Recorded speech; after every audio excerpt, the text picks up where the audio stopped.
A gente vai fazer uma aula de introdução a algumas coisas sobre render. E aí eu vou começar usando a Suzane mesmo. Eu não quero que o conteúdo do modelo chame mais atenção do que o entorno, né? Então vamos usar a Suzane, tá? Eu vou precisar, na verdade, para a gente começar a fazer nosso conteúdo de render, né? A gente vai falar primeiro sobre câmera e composição. E para ter uma composição, obviamente eu preciso ter alguma coisa que represente o que a gente está usando no semestre, que é um personagem, né? Eu vou precisar de provavelmente alguma coisa que represente o fundo, né? Então eu vou criar aqui um fundo infinito, porque eu não quero que o fundo seja só uma cor. Pode ser, mas eu não quero que seja. Então eu vou criar um plano aqui, ó. Vou aumentar a escala dele. Eu vou dar extrude nessa parte de trás aqui, ó. Então, assim, eu estou fazendo um extrude em Z. Então a gente tem uma quina assim, né? E eu vou fazer alguns cortes aqui, ó, porque eu vou usar o subsurface para fazer a curva, mas eu não quero que essa curva chegue nos cantos, né? Então eu vou adicionar uns cortes aqui só para segurar o, o espaço mesmo, né? Ou seja, é um corte para segurar as quinas do subsurface. A gente viu isso no hard surface, né? Quando a gente estava falando sobre hard surface. É a mesma lógica. E eu vou querer um corte que garanta que a parte aonde a Suzane está apoiada é plano, né? Então, é bem isso aqui, ó, só uma curvinha. Se eu precisar disso maior ou menor, a gente resolve depois, né? Mas a princípio eu quero ter o meu fundo infinito. Para projetar uma sombra e para preencher o enquadramento, tá? Eu vou dar um shade smooth aqui porque eu estou usando o subsurface, subdivisão de superfície. É o que eu falei, esse aqui é o que a gente mais usa para modelar. É, e aí a gente tem essa curvinha, né? E essa curvinha, a gente chama de fundo infinito porque ela, dependendo da iluminação, você não vê onde é que acaba e onde é que deixa de ser chão e começa a virar parede. Então, isso aqui meio que resolve para a gente fazer composição para apresentação de personagem. Para apresentação de personagem, a gente não precisa ter um cenário, não precisa ter um apoio. Mas é legal ter um chão para a gente ver a projeção da sombra, para a gente sentir volume, né? Faz uma diferença bem grande assim, você colocar o objeto sobre uma superfície e ter a sombra dele. Tá? A próxima coisa que eu preciso é uma câmera. Então eu vou adicionar uma câmera aqui. E aí que começa o trabalho mesmo de render mesmo. Ou seja, na hora que eu ponho uma câmera, eu tenho que começar a pensar em como que eu vou compor essa imagem. Ou seja, qual que é o ângulo que eu quero mostrar do meu personagem, né? Ou quais ângulos eu quero mostrar dos meus personagens, e como que essa informação preenche a câmera, né? Obviamente que eu posso tanto mexer a câmera quanto mexer o próprio personagem. Também, tipo, a relação, se minha câmera ela é superior ao personagem, ou se ela é inferior ao personagem, né?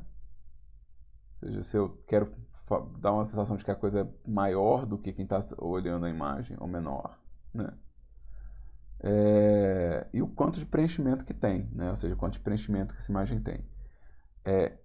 Então, se fosse um boneco animado, por exemplo, talvez eu já tivesse o ciclo de animação, ou se for um boneco com rig, talvez eu já tenha a pose. Talvez eu já saiba qual que é a pose que eu quero. Mas o melhor ângulo para pose, às vezes eu não sei. Ou às vezes eu tenho que passear em torno dele.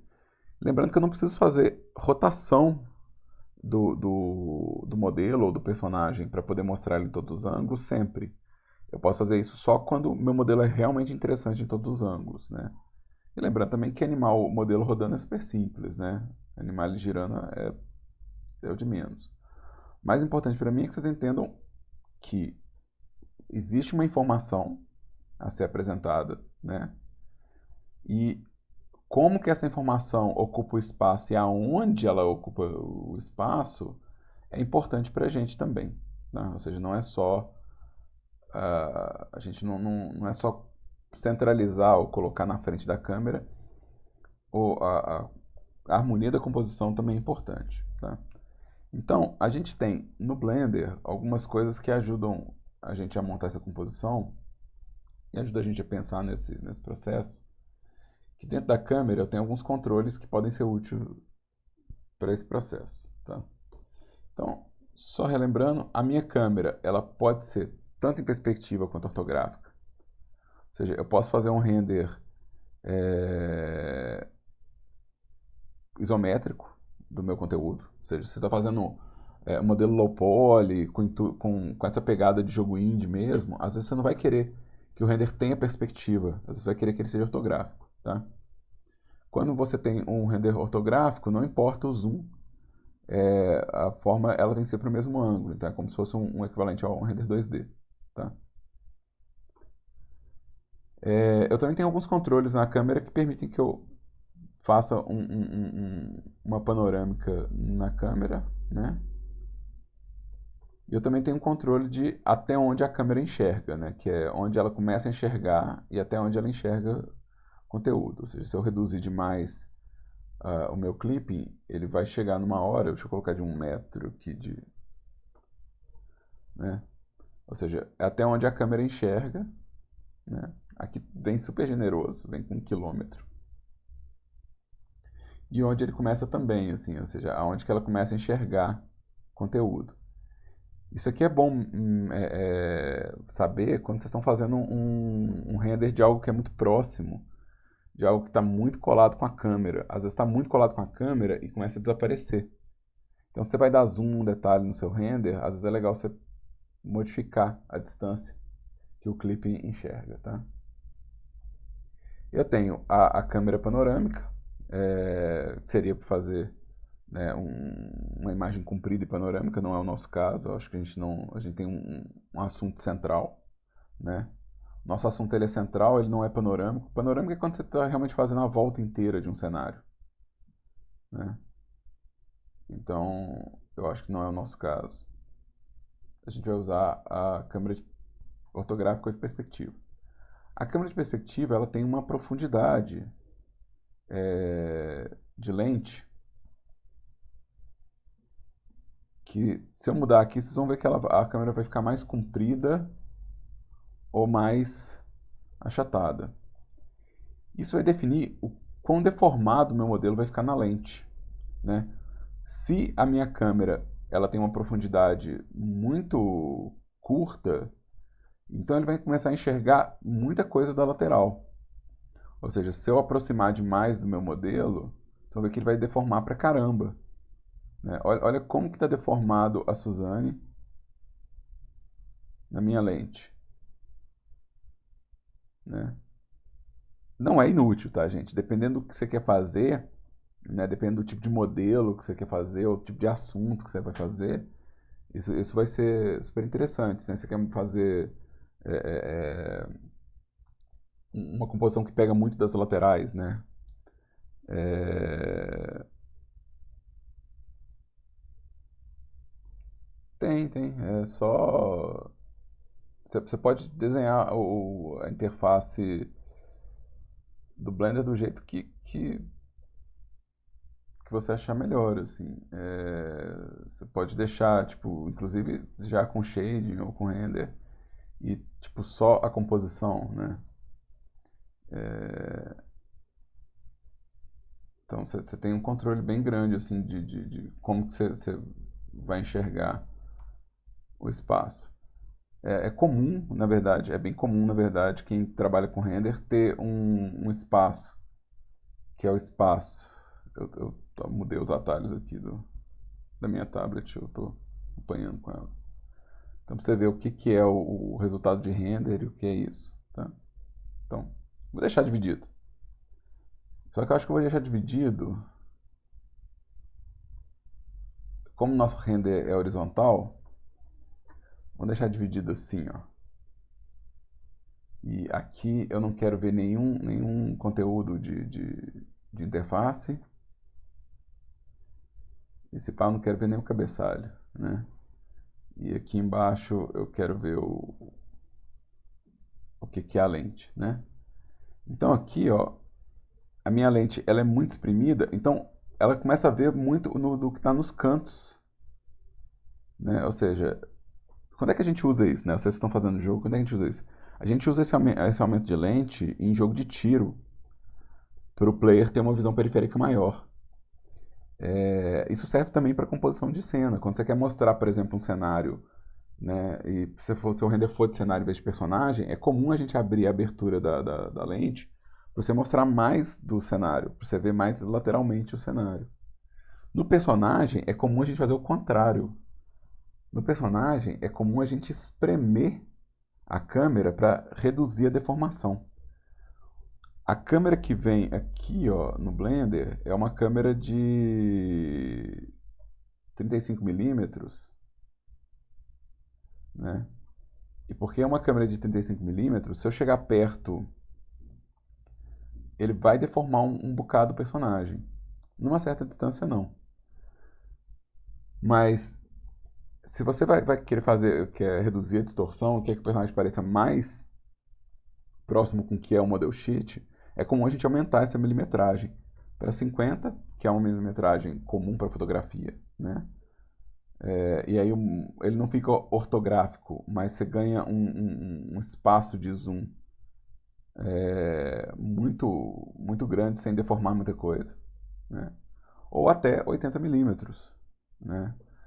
Eu chego a usar às vezes até 88 mm para render de personagem, quando eu quero que a coisa pareça mais com boneco do que com gente. Que eu quero que a coisa fique mais fofa, na verdade. Porque eu estou usando uma lente que vai deformar pouco o personagem, né? Então ele vai ficar com um resultado mais arredondado no final. Então vira a mesma lente que a gente usa para fotografia de produto, na verdade. Quando você vai fotografar produto, você não cola a câmera no produto, você pega uma lente e faz o zoom óptico, né? Então, né, fica muito bom para retrato, assim. Então, esse aqui seria o nosso primeiro espaço de composição, né? Ou seja, a gente tem que definir, obviamente, né?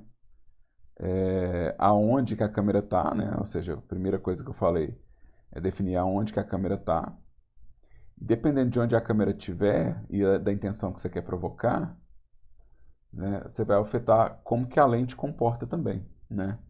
Então, se eu colocar, por exemplo, aquelas lentes, vou pegar uma de 12 mm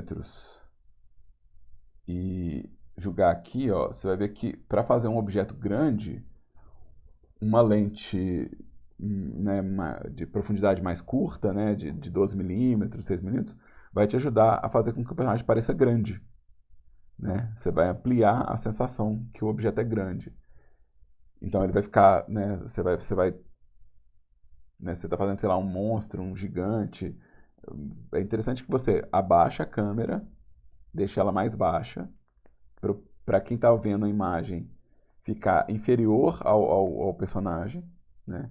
E colocar uma lente que distorce mais, mostrando que você tem muita visão do ambiente, ou seja, o ambiente ele tá expandido em relação a quem está vendo, né? Então você acaba aumentando as dimensões do conteúdo da imagem. E como eu falei, se você quer fazer que a coisa fique um pouco mais fofa, você faz o caminho inverso, né? Você põe a câmera um pouco para cima, né? E reduz a deformação e a coisa vai parecer mais como um brinquedo na mesa, né? E vai ter um pouquinho mais de sensação de que a coisa é mais delicada, mais sutil.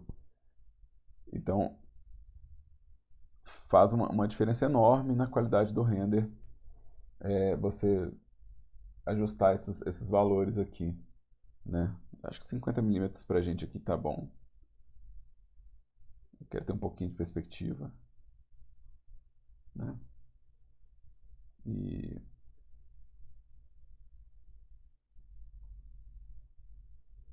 aqui eu vou deixar ele coladinho no chão, porque eu fui mexendo e eu tirei ele do chão, né? Deixa eu voltar com ele pro chão. E deixa eu fazer um posicionamento aqui, tá?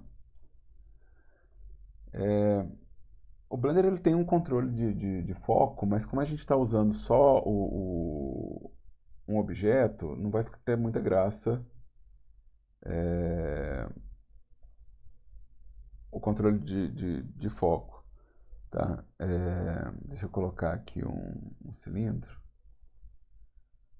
Na hora que eu estiver configurando meu render, né, na hora que eu estiver configurando o meu render, eu posso configurar para que esses elementos de cena eles tenham um blur, né? Ou seja, eles sejam borrados em relação ao fundo, né? Eu acho que mais pra frente vai ser mais interessante, porque, como eu falei, aqui eu não tenho nem luz, nem muito detalhe, então não vai dar pra ver realmente o desfoque acontecendo, tá? Mas é um recurso interessante, o desfoque, porque ele separa o fundo de personagem, né? Então, deixa eu deixar aqui assim, e deixa eu voltar pra câmera. Então, a profundidade de campo, né, que é o desfoque, ele vai permitir que você faça, por exemplo, um fundo borrado, um personagem nítido, ou o contrário, né, o fundo nítido, o personagem borrado, dá, por exemplo, às vezes a nitidez num pedaço do modelo que você quer que a pessoa veja melhor. Isso ajuda a destacar qual elemento que você quer mostrar, né? Ou seja, você separa o que está nítido do que está desfocado. Mas isso também dá uma sensação tátil, porque aproxima o seu render de fotografia. Tudo que aproximar seu render de fotografia vai dar a sensação que dá para pegar no modelo. Então é interessante também por causa disso, assim, o desfoque. Ele dá uma sensação tátil. Tá? Aqui eu tenho os sensores de câmera, né? A gente não está usando nenhum sensor aqui. Eu quero chegar, na verdade, nessa parte aqui de áreas de segurança, né? E que aqui já é um outro negócio interessante para trabalho. Por incrível que pareça, nem sempre o que está nas margens da sua imagem está protegido de corte. Eu não sei se vocês já perceberam, mas a tela da TV, a tela do monitor, ela é presa por um plástico, certo? Esse plástico ele pode pegar nas beiradas de uma imagem, se você encher a tela com uma imagem, né? Então, se você encher a tela com a sua imagem, você pode entupir aqui. E se tiver uma informação que é importante aqui na margem, ela pode ser perdida. Outra coisa que acontece com imagem, às vezes você precisa de legenda. Então, às vezes você vai precisar aquelas coisas de informação tipo barra de controle de volume, texto, é, tipo rótulo da imagem ou simplesmente marca d'água de alguma coisa, né, a sua própria assinatura. Então, assim, é importante você ter alguma margem de segurança, tá? Ter alguma margem de segurança. Ela não precisa ser alta. Sabendo que eu estou usando 0,15 em cada um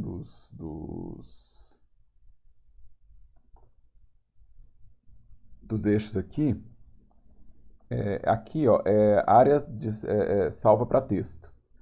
Significa que eu não vou colar meu texto em nenhuma dessas partes aqui, ó. Ou seja, aqui ó, eu não vou pôr texto, para não correr risco de cortar a letra, né?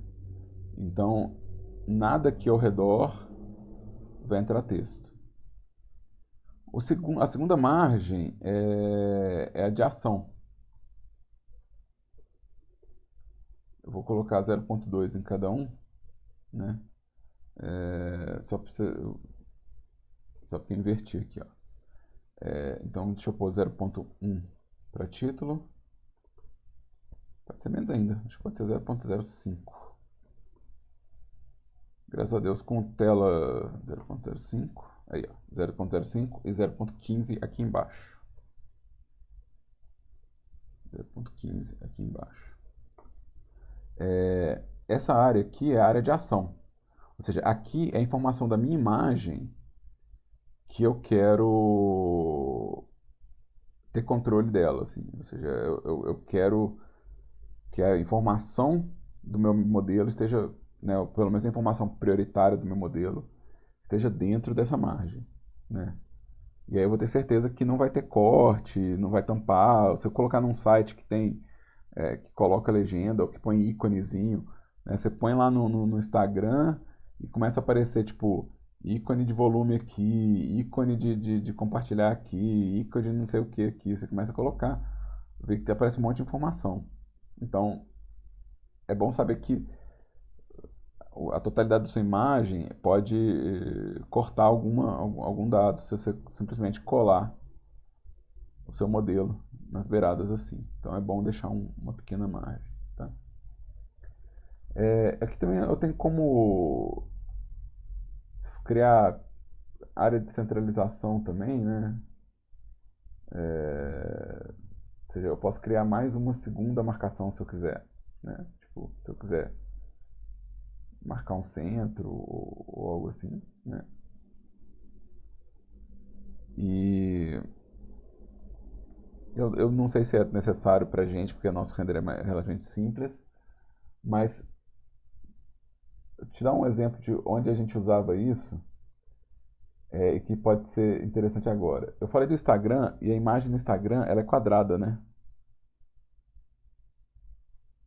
Então, se sua mídia de divulgação é o Instagram, mas você vai postar isso também no ArtStation. No ArtStation, quem vai ver no ArtStation vai ver numa tela de computador, numa tela de PC. Você quer que o corte seja horizontal? Você quer saber se o modelo funciona num enquadramento de celular, no enquadramento de Instagram? Então, você pode configurar essas margens para te ajudar a controlar quais são os cortes possíveis que sua imagem tem. Tá? Então, você pensa nesse segundo bloco aqui como cortes alternativos. Essa aqui é a minha composição principal e isso aqui é a minha composição secundária. Né? Ou seja, é o que eu posso colocar de composição adicional. Antigamente a gente fazia filme, antigamente que eu falo porque eu peguei isso ainda, gente. Eu peguei tela com proporção quadrada, né, com 3x4. E eu peguei a migração, né? Quando eu comecei a trabalhar, não existia ainda tela caseira em formato 16:9, esse formato comprido que a gente usa. Então a gente tinha que montar as nossas animações que rodavam em cinema e na TV com encaixe para as duas telas. Ou seja, eu tinha que encaixar para a tela da TV e para a tela do cinema. Eu achei que isso ia acabar com o advento das telas de LCD e tal, só que como celular a gente usa na vertical e você tem algumas plataformas que usam imagem em outros formatos, na verdade a nossa situação de composição de imagem piorou. Ela não melhorou. Hoje em dia você tem mais variável de encaixe de tela. Tem jogo que faz 3x4 para poder ser retrô, para poder ser tipo, né, lembrar um jogo antigo. Então a gente está lascado nisso aqui. Tá? Obviamente você pode colocar uma imagem na sua câmera, né, para servir de referência. Tá? Então você consegue colocar, né, uma imagem, se você tem uma pose, uma referência, algo que você quer usar como guia, você pode simplesmente adicionar uma imagem aqui.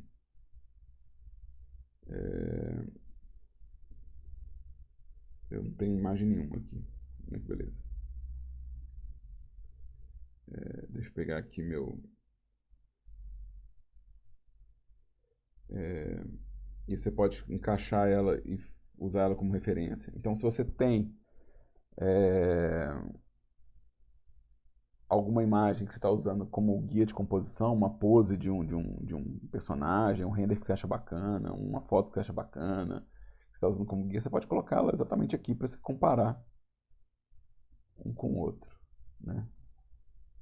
Eu vou tirar aqui essa imagem porque eu não vou usar ela, tá?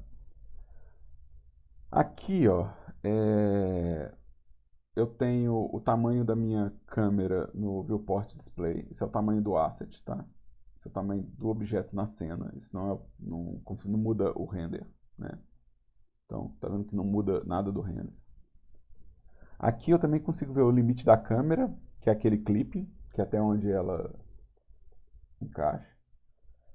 Se tem mist, né? Se tem algum sensor, alguma coisa, eu consigo ver eles na cena. Então isso é uma configuração de como eu vejo a câmera no espaço 3D. Tá? E aqui tem as partes que eu acho interessantes da gente entrar nela.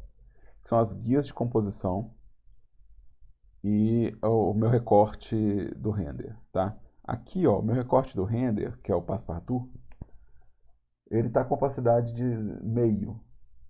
Tá vendo? Se eu colocar ele com a capacidade de 1, eu vou ver realmente o que é meu render. E eu acho importantíssimo fazer isso no processo de ver a imagem que você está criando, pra você ter certeza que o que você está vendo aqui, ó, é o que você imagina que vai ser a sua imagem. Porque com essa transparência aqui, você começa a colocar elementos ao redor né, do seu modelo, né? Você começa a colocar informação aqui e ela está cortando, mas você não presta atenção nesse corte. Na hora que você liga isso aqui, você vê realmente o que está acontecendo com a sua imagem, tá? Então eu recomendo muito que vocês usem, tipo, alterar esse valor no processo de compor uma cena. Deixe na opacidade baixa quando você estiver montando, né? Ou seja, na hora que eu estiver montando a cena, eu deixo na opacidade baixa para poder ver os elementos. Mas na hora que estiver pronto, ou que eu achar que está pronto, deixa a opacidade em 1 para você ver realmente qual que é a sua composição. Tá? Outra coisa que é interessante aqui, ó, são as guias de composição. Eu não sei se vocês já ouviram falar da proporção áurea, da regra de ouro, desses, desses conteúdos de artes, assim, de composição harmônica de artes. Mas existe uma série de guias invisíveis de composição que a gente usa para a imagem parecer que está mais equilibrada ou mais interessante, tá? Obviamente que a primeira seria o centro, né? Ou seja, você quer mostrar um objeto, né? Então você vai colocar ele no centro da sua composição, né? Só que observa que o centro desse objeto, esse objeto com o centro equilibrado aqui, ó, pode não ser tão interessante quanto ele às vezes um pouquinho fora de centro. Se você centraliza tudo, se você deixa tudo tipo, né, vamos pegar aqui e vamos colocar ele todo simétrico e centralizado. Se você centraliza tudo, a tendência da sua composição é ficar estática. Você está colocando tudo, né, seguindo essas áreas perpendiculares e você tende a fazer uma composição estática. Então, é um jeito fácil de parecer que está alinhado, que está organizado, mas ao mesmo tempo é um jeito de falar que está parado, que não tem movimento, que não tem vida. Tá? Então, ela tem um lado positivo e um lado negativo, como todas as linhas de composição. Né? Um outro aspecto interessante da composição por centro é que você pode dividir a imagem por quadrantes. Você pode ter uma informação em cada quadrante.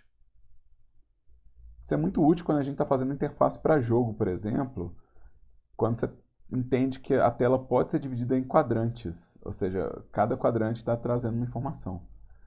Alguns filmes usam isso também. Tem um filme chamado Drive que usa isso o tempo todo, dessa composição em quadrantes. E tem um cara muito legal que fala sobre ele. Eu vou soltar o link para vocês aí.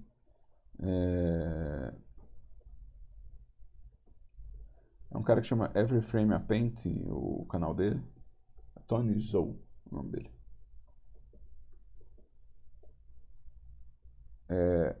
Aqui, ó. É muito legal.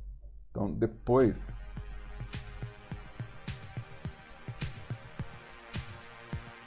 assistam isso.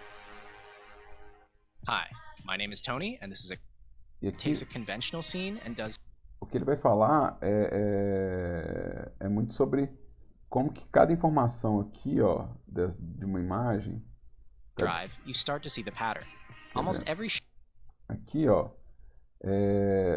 tem uma informação aqui, tem uma informação aqui, tem uma informação aqui, né? Então, shot has a compositional balance between left and right, and also top and bottom. A quadrant. At first, this might seem restrictive, but using this basic tool, watch how the director takes a então, assiste depois porque vai ser melhor do que eu falar tudo que ele vai falar e, né, o vídeo dele é espetacular, tem legenda, né? Então, mas eu tenho aonde ligar no Blender uma guia para fazer essa composição de quadrante, ou seja, eu tenho uma lista de guias de composição que vão me ajudar a fazer uma composição mais interessante. Então, obviamente que eu tenho o centro e eu tenho o centro diagonal. O centro diagonal é tão interessante quanto, e ele serve no mesmo sentido, ou seja, se eu colocar o meu modelo pensando que a luz prevalece aqui e a sombra prevalece aqui, né, eu faço um caminho de leitura para quem está observando a imagem. Eu preencho melhor o meu enquadramento e eu gero uma leitura interessante, né? Ou seja, a imagem ela sai da monotonia, ela ganha uma dinâmica, né? Ou seja, diferente do quadrante perpendicular, o quadrante diagonal ele já vai forçar um certo movimento aqui, né? Então, só de eu usar isso como guia, né? Só de eu pensar assim, não, peraí, qual que é a diagonal mais adequada aqui para o meu modelo, né? Para eu mostrar essas informações, né? Além dessa aqui, a gente vai ter a regra dos terços. A regra dos terços é um jeito interessante de você deixar o objeto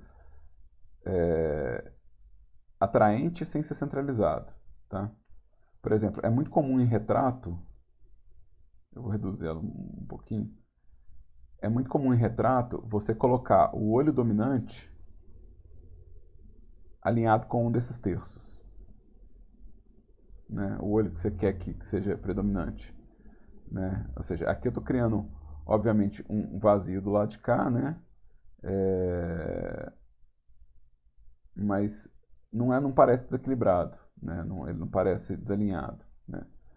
Se eu colocar ele para cá, ó, ou se eu colocar tipo esse olho aqui, ó, né? Tipo, se eu pensasse, não, o olho de lá vai ser meu olho predominante, né? Ele não está centralizado, mas ele não parece fora de lugar. Então, esse é um negócio interessante dos terços, né? Também eu consigo construir a informação se eu estou usando a regra dos terços. Deixa eu fazer pela câmera aqui. Eu consigo fazer a mesma lógica de divisão falando sobre informação de topo, informação de meio e informação de base. Informação que é à esquerda, informação que é à direita e informação que é centralizada. Então, eu consigo ver se eu estou usando bem o espaço da composição, né? Se eu estou aproveitando bastante, se eu estou distribuindo informação no meu frame inteiro, né? O que é meio importante para você mostrar seu modelo é que você não desperdice frame, né?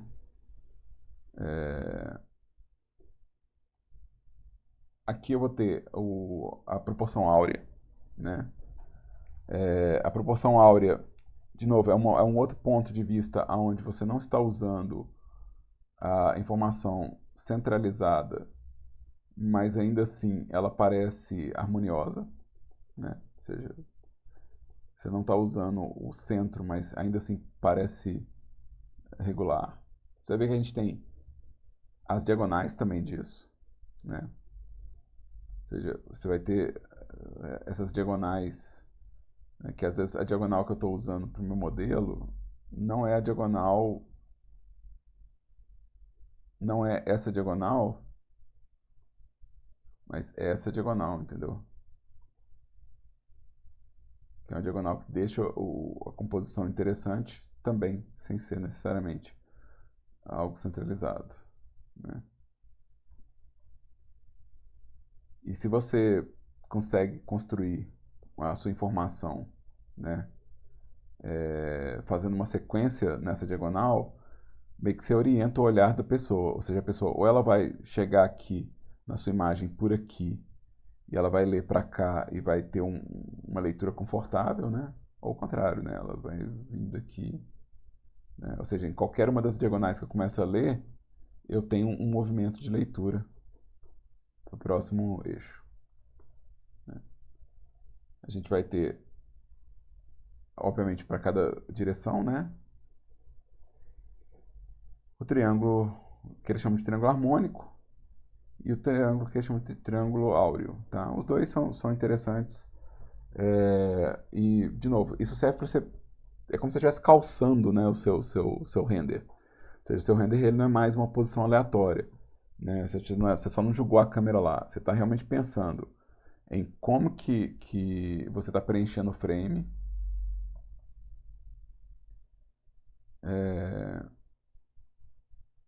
Deixa eu voltar ela aqui para baixo, porque... Você está pensando realmente em como que você está preenchendo o frame e quais são os pontos de leitura que vão chamar a atenção, né? Ou seja, quais são os elementos do seu modelo que alinham com essas linhas invisíveis, né? Então aqui, ó, eu vou subir ele um pouquinho aqui.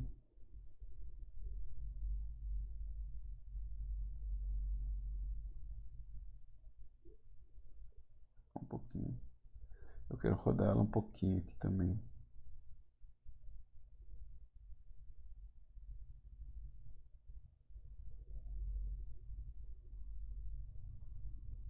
Né? Lembra que tem outras informações que eu não tenho aqui, né? Eu estou usando só a Suzane, mas se a sombra projeta para cá ou se a sombra projeta para cá, eu vou ter uma composição diferente. Se a sombra projeta abrindo e causando um peso aqui, vai ser uma composição diferente. Eu colocar uma sombra aqui e fazer essa projeção para cá, né? Também é diferente se eu falar que a minha luz está pegando atrás, né? Ou seja, que eu estou pegando esse espaço aqui, ó. Se for esse espaço aqui, eu acho que o enquadramento pode melhorar. Isso aqui está deixando a área mais clara, ficaria tudo muito fora do eixo. Então, na hora que colocar luz, isso também pode afetar, tá?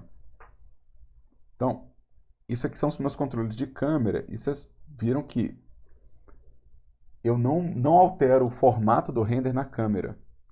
A câmera ela não tem controle sobre o formato do render. O formato do render ele vai estar em output. E isso é um valor que é interessante vocês mudarem. Nem tudo tem que ser no formato de tela de filme. Esse aqui é o padrão que o pessoal entrega pra gente, porque o Blender é um software de animação. E ele atende um tanto de estúdio de animação. Então a pessoa está fazendo vídeo, está fazendo filme, está fazendo VFX. Então é normal que eles entreguem como proporção padrão a proporção de tela, que é também a proporção dos notebooks, né? A proporção que a gente costuma trabalhar aqui. Para a gente que vai fazer render para outras finalidades, por exemplo, você está fazendo um render que pode ser um pôster, pode ser um print. Aliás, você pode fazer modelo e vender print de modelo, né? Esse é um mercado que existe.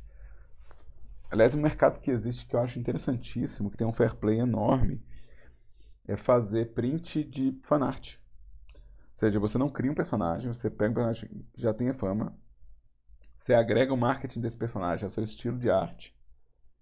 E você vende isso. Então, por exemplo, se eu mudar para 3.000 por 4.000,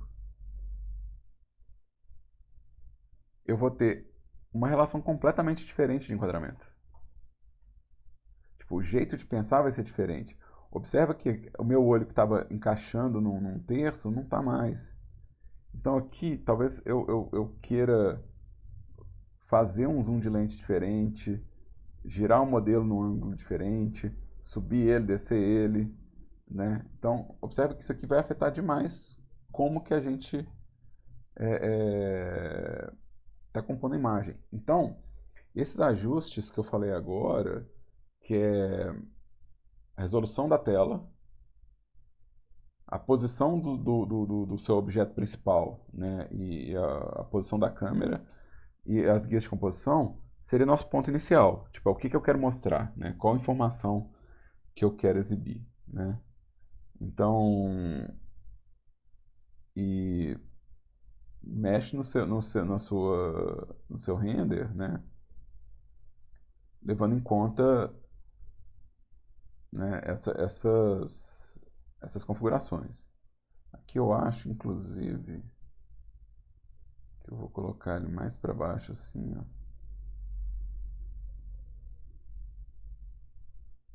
Vou deixar ele ocupando 2 terços.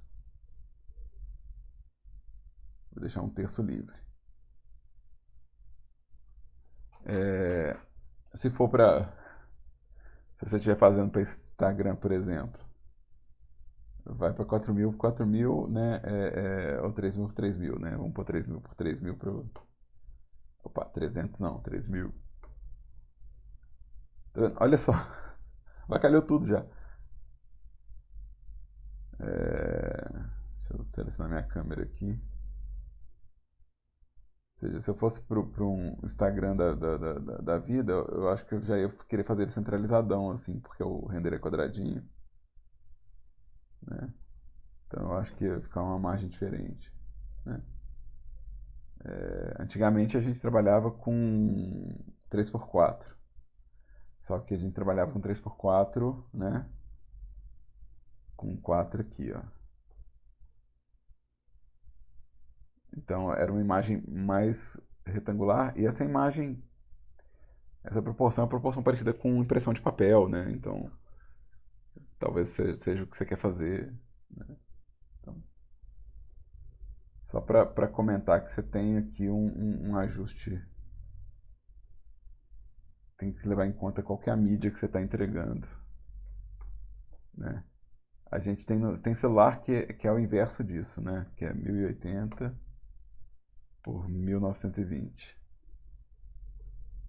É proporção de stories. Eu quero postar meu modelo no stories. Olha só que porqueira. Nada disso foi pensado para um stories. Tipo, vai ficar tipo um terço só da imagem é meu modelo, né? Isso é uma coisa interessante a pensar, assim, se você sabe para qual mídia que você está criando o conteúdo, muda muito a abordagem de como você constrói, desenha as coisas, né? Para stories, personagens alongados, né, funcionam automático, né? Eles são compridos. Personagens gorduchinhos ocupam pouco espaço, né? Para quem põe muito texto, já é interessante isso aqui, ó. Se você gosta de escrever aqueles Velho Testamento na hora de postar uma coisa, ó, quanto espaço você tem para preencher de texto, né? Se é uma interface de jogo, né, mesma coisa. Sua informação é centralizada aqui porque tem muito placar, tem muito botão, né? Você está dando espaço para o cara meter o dedão no conteúdo sem tampar o personagem. Então, esse raciocínio de composição afeta tudo que a gente produz. Tudo que a gente produz aqui no curso, né? A gente está vendo bastante jogo, animação, ilustração, então tudo também que está subordinado a pensar nessa composição. Tá? Deixa eu voltar pro meu render padrão aqui, 920 por 1080.